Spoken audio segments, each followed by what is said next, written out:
You ever walk into a room and feel the air just crackle, like something's wrong before you even know what it is? That's how it started for me. Coming home to my place in Charlotte, North Carolina, one humid afternoon, my boots still dusty from a work trip. I'm Marcus Tate, built a logistics company from nothing, and I thought I had everything under control until I heard my daughter, Lila, crying, and my housekeeper, Evelyn, spitting venom like I'd never heard before. "You don't belong here, Lila," she snapped, her voice sharp enough to cut glass. "Kids like you don't live in houses like this, not unless you're scrubbing the floors." My heart stopped. Lila, my adopted girl, 8 years old, all curls and quiet dreams, was curled up on her bed, clutching a faded stuffed fox, tears soaking her cheeks. I dropped the gift I'd brought her, a little wooden music box from Italy, and stepped into that room like I was walking into a fight. Evelyn spun around, her face going white as a sheet. "Mr. Tate, what are you doing?" I cut her off, my voice low, cold, like I was holding back a storm. She stammered. She was being difficult. I was disciplining. I said, and it wasn't a yell, but it landed like one. "That's my daughter you're talking to." "My daughter?" Evelyn's mouth opened, then shut. I didn't look away, not once, as I knelt beside Lila, her eyes wide and red, searching mine like she was afraid I'd vanish. "I'm here, baby," I whispered, pulling her close, her small frame shaking against me. "Daddy's here." I hit the intercom. "Clara, get to Lila's room. Escort Evelyn out. Now." No second chances, no explanations. Evelyn was gone, her footsteps fading down the hall like a bad memory. That night, I sat by Lila's bed, her breathing uneven, like she was fighting nightmares even in her sleep. I kept replaying Evelyn's words, "You don't belong here." I'd built this house, every brick, from years of grinding, starting in a cramped apartment in Raleigh, clawing my way up to a life I thought was secure. But I'd missed something. I'd missed the rot right under my roof. Lila wasn't just hurt. She was carrying rules she'd written in her head, rules Evelyn had drilled into her. I found them later, scrawled on a crumpled piece of paper under her pillow. "Don't talk loud. Don't touch the walls. Don't call Daddy when he's gone." At the bottom, in tiny letters, "If I break these, he might send me away." My chest burned reading that.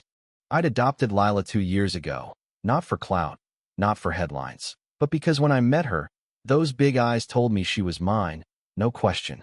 And I'd failed her, let someone make her feel like she was less than home. So I got to work. First, I brought in Dr. Naomi Carter, a therapist with a laugh like warm honey and a way of making Lila feel seen without pushing. They'd sit at the kitchen table, sipping tea, talking about everything from squirrels to nightmares. I started picking Lila up from school myself, no driver, just me, waiting at the gate with a grin. She'd light up, running into my arms, her backpack bouncing. "You came," she'd say, like it was a miracle. I canceled meetings, cooked her pancakes on Sundays, watched her do this goofy little dance when she poured syrup. But it wasn't just about us. I dug deeper, had my team pull security footage, staff records, anything that could show me how far this went. Turns out, Evelyn wasn't alone. A few others, a groundskeeper, a maid had been careless, petty, redirecting Lila's birthday gifts to charity piles, calling her the foster kid behind my back. I wrote their termination letters myself, no drama, just done. I wasn't just cleaning house, I was rebuilding it.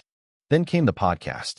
Some loudmouth named Tara Klein, chasing clicks, dropped a video calling Lila my publicity stunt, saying she didn't belong in my world. I could have sued, could have buried it in lawyers, but that wasn't the move. Instead, Lila and I sat on our couch, a single camera rolling, and we talked. "What do you love about your dad?" the director asked her. Lila grinned, swinging her feet. "He listens, even when I ramble, and he smells like coffee and home." I choked up, said, "She's braver than me, reminds me what matters." That video went viral, not because it was slick, but because it was real. Comments flooded in from Texas, Ohio, even a neighbor 3 blocks away saying, "Let Lila play with my kid." And she did, drawing chalk hearts in the driveway with her new friend, Ellie. But the real turning point? Lila wanted to speak out. We got invited to a state hearing on foster care oversight, and she said yes.